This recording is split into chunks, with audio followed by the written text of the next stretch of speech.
Спомняте ли си Илия Караиванов, останал като най-автентичният образ на Дякона Левски в българското кино?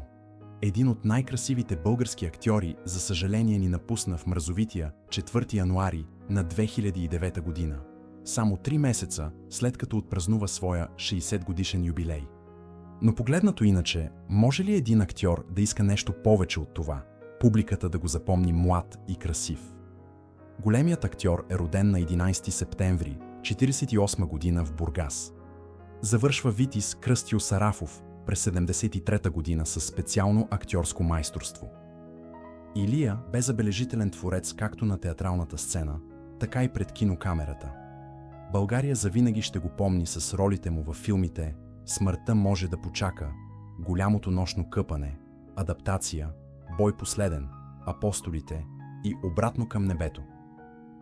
По мнението на публиката, той остава най-убедителният изпълнител на образа на Апостола.